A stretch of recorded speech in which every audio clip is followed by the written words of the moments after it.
श्रद्धेय महानुभावों, योग दर्शन के अंदर हम लोग विचार कर रहे हैं। कई सूत्रों पर विचार करते हुए आज हम लोग विचार करेंगे अविद्या अस्मिता राग द्वेषाभिनिवेशा पंच कलेशा। इसके पहले हम लोग विचार किए थे कि जब कोई क्रिया योगी हो जाता है, ऐसी परिस्थिति में समाधि की भावना उत्पन्न होती है और जीवन से क्लेश समाप्त होने लगते हैं और आदमी का जीवन आनंदमय बीतने लगता है। आज विद्यार्थी के जीवन में और शिक्षक के जीवन में विचार किया जाए और दिनचर्या में विचार किया जाए तो काफी अंतर दिखाई पड़ता है। ग्रहण शक्ति में विचार किया जाए तो काफी अंतर दिखाई पड़ता है। उसका कारण मौलिक चीजों का परित्याग है। मौलिक चीज क्या है?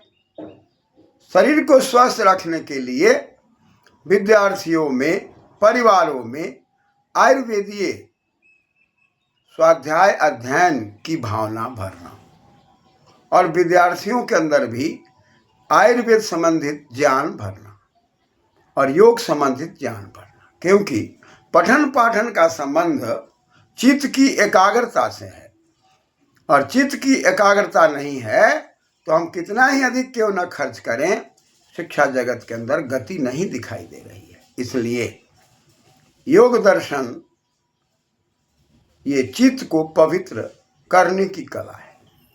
व्याकरण वाणी को शुद्ध करने की कला है। आयुर्वेद शरीर को स्वस्थ रखने की कला है। इसलिए हर घर में आयुर्वेद, योग दर्शन और व्याकरण, इसका अभ्यास करना और कराना हम सभी मानवों का पुनीत कर्तव्य बनता है। इसी कर्तव्य के तहत आइए आज हम लोग विचार करते हैं कि क्लेश की भावना कम हो जाती है, तनु करण की बात आ जाती है। तो क्लेश की भावना कम हो जाना क्लेश है और घैप लगा करके क्लेश शब्द बना हुआ है। क्लेश होने के बाद हम संघात की बात करते हैं, क्लेश होने के बाद दुख दर्द की बात करते हैं, क्लेश होने के बाद हमारे जीवन में सात्विक प्रवृत्तियां घटती है, राजसिक प्रवृत्तियां बढ़ती है, तामसिक प्रवृत्तियां बढ़ती हैं, विवाद का दायरा बढ़ता है। परिणाम शिक्षक में, छात्र में, घर में, परिवार में, नाते रिश्तेदारों में हमारा संतुलन समाप्त होने लगता है। इसलिए इस 5 कलेश को समझकर योग के मार्ग पर चलकर हम अपने जीवन को बढ़िया बनाएं और चित्त की एकाग्रता के द्वारा विद्या का ग्रहण करें। इसलिए बाल गोपाल में इन संस्कारों को भरना, इसका अभ्यास कराना हम सबों का पुनीत कर्तव्य बन जाता है। तो कहा कि 5 क्लेश कौन कौन है? तो 5 क्लेश को हम पचा नहीं पाते। पंच है, पचति पंच, जहां पर हम पचा लिए तो क्लेश से ऊपर हो गए और नहीं पचाए तो अनपच हो गया। जब अनपच हो गया तो विवाद के लिए हमें तैयार रहना पड़ता है। तो ये 5 क्लेश हमारे जीवन में हैं और इन्हीं क्लेशों से ऊपर उठकर शिक्षा ग्रहण करके हम अपने आप को, अपने समाज को व्यवस्थित करना चाहते हैं। इसलिए पतंजल योग दर्शन के सूत्रों पर हमें विचार करना चाहिए। कहा कि भाई अविद्या है, दूसरा शब्द आया अस्मिता, तीसरा आया राग, फिर द्वेष और अभिनिवेश। ये 5 शब्द है, इस पर हमें विचार करना चाहिए। ये क्लेश से जुड़ा हुआ शब्द है और इसको हम क्लेश रहित भी बना सकते हैं और क्लेश सहित भी बना सकते हैं। वृत्तियां यदि क्लेश रहित हो गई तो हम परम तत्व के नजदीक हैं और वृत्तियां यदि क्लेश सहित हो गई तो परम तत्व से दूर है। ठीक उसी प्रकार हमारे जीवन में ये 5 क्लेश हैं जो हमें दुख उत्पन्न करते हैं, घर परिवार में हमें सुरक्षित नहीं रहने देते, तनाव से हमारा जीवन युक्त हो जाता है। अतः तनाव से बचने के लिए इन क्लेशों को समझकर योगाभ्यास की रीति से, समाधि की रीति से, साधना की रीति से अपने जीवन को, व्यक्ति मात्र को हर प्रकार से आगे बढ़ना चाहिए। अविद्या पर यदि हम विचार करें तो इसमें विदृढ़ धातु है, ज्ञान के अर्थ में भी है, लाभ के अर्थ में भी है, विचारने के अर्थ में भी है, सत्ता के अर्थ में भी है। यानी कि हमारी सत्ता सुरक्षित कब है? जब हम अपने आप को विचार करते हैं। सत्ता सुरक्षित कब है? जब लाभ हानि को हम समझते हैं। सत्ता सुरक्षित कब है? जब हम ज्ञान विज्ञान के क्षेत्र में जाते हैं। तो वेति इति विद्या, हम जो कुछ भी जानते हैं, समझने का प्रयास करते हैं, वो विद्या है। और विद्या में जब न विद्या कर दिया तो अविद्या, विद धातु से। जैसे ही हमने क्या प्रत्यय किया तो शब्द बन गया विद्या, और नये समास किया तो अविद्या। तत्व के पदार्थ के स्वरूप को ज्यों के त्यों जानना विद्या है, और तत्व के पदार्थ को ज्यों के त्यों न जानना अविद्या है। अविद्या में हमारी परेशानी बढ़ जाती है, हमें भ्रम में जाना पड़ता है। अतः अनित्यासुचि दुखानात्मसु नित्यासुष्कात्म ख्याति अविद्या। नित्य में अनित्य की बात आने लगती है, जिस पर हम लोग चर्चा करेंगे। तत्व के पदार्थ को स्वरूप को ज्यों के त्यों जानना विद्या का स्वरूप है। अग्नि में दहकता है इसलिए आग है, जल में शीतलता है इसलिए वह जल है। जल का प्रयोग कहाँ करें? शीतलता का प्रयोग कहाँ करें? अग्नि का प्रयोग कहाँ करें? दहकता का प्रयोग कहाँ करें?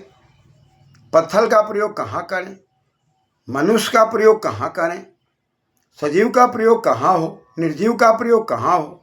इन तमाम चीज़ों का चिंतन मनन करना विद्या, विद्या का दायरा आता है।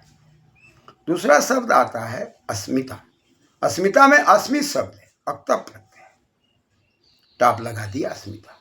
अस्मि माने मैं हूँ, मैं कहाँ हूँ, मेरा अस्तित्व क्या है? क्या मैं विद्या अध्ययन करके, धन पाकर, बल पाकर, बुद्धि पाकर, क्या मैं अहंकार के दायरे में जी रहा हूँ? इस पर हमें चिंतन मनन करना चाहिए, अन्यथा ये दायरा हमें क्लेश में ले जाता है। तीसरा शब्द आता है राग। सुखानुसई राग, दुखानुसई द्वेष। जब हम सुख में जाना चाहते हैं तो राग दिखाई पड़ता है, और दुख में द्वेष दिखाई पड़ता है। जलन, लड़ाई, झगड़ा, डाह, अतः रंज रंजने धातु से घय प्रत्यय लगकर रागा बना हुआ है। तो हमें इस राग को भी समझना होगा कि किस कार्य के करने से राग पैदा होगा और किस कार्य के करने से राग पैदा ना होगा। राग होगा तो बनी बनाई बातें बिगड़ जाएगी, इसलिए हम क्लेश से बचने का प्रयास करें। चौथा शब्द है द्वेष। द्वेष में द्वेष्टि है। हम बिना मतलब खामख्वाह एक दूसरे के साथ तनाव में आ जाते हैं, जलन में आ जाते हैं। द्वेष से घाय लगाकर द्वेषा शब्द है। ईर्ष्या में आ जाते हैं। हम किसी की उन्नति देख करके द्वेष ना करें, अवनति देखकर द्वेष ना करें, अन्यथा मन में स्वयं बिना मतलब एक द्वेष की उपजा शुरू हो जाती है। ऐसी परिस्थिति में हम दूसरे से द्वेष करके अपने विकास को अवरुद्ध कर लेते हैं। अतः साधना के क्षेत्र में हमें अविद्या को समझना, अस्मिता को समझना, राग को समझना, द्वेष को समझना आवश्यक है। और पांचवा शब्द है अभिनिवेश।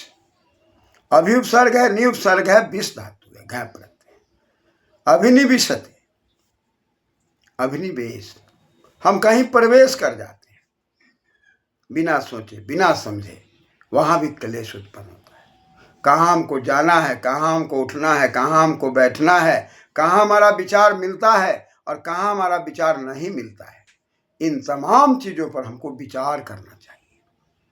तभी हम कहीं भी प्रवेश कर सकते हैं, या मृत्यु आदि का भय हमको बना रहता है, और ये भी हमें क्लेश का कारण होता है।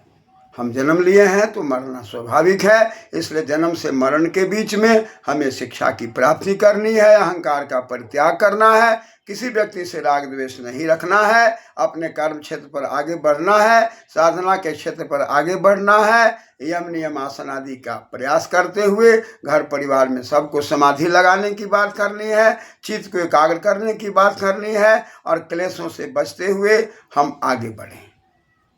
इस प्रकार की भावना, खान पान रहन सहन में किसी को दुखी करके हमें भोजन नहीं करना है, सर्वे भवन्तु सुखिनः की भावना रखनी है। ऐसा व्यक्ति रज से ऊपर उठता है, तम से ऊपर उठता है, सात्विक प्रवृत्ति वाला होता है, वह अपने जीवन के कार्य क्षेत्र में लगा हुआ स्वयं सफल होता है और दूसरे को भी सफल करता है। धन्यवाद क्रमशः।